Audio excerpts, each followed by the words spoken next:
मौलाना ज़ुबैर गुजरात से मालूम करते हैं, कुरान में है इज़ा नूदिया लिस्सलाति मिन यौमिल जुमुआ।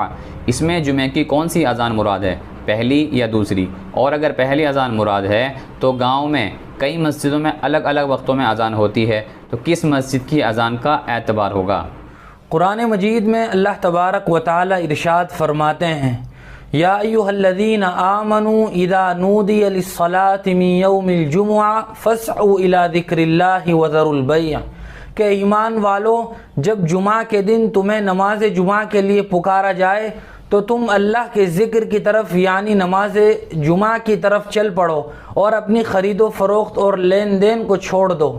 यहाँ अज़ान से मुराद अज़ान अव्वल है यानी पहली अज़ान है, और महल्ले में अगर कई मस्जिदें हों तो उस मस्जिद का एतबार होगा जिस मस्जिद में आदमी के नमाज पढ़ने का इरादा हो।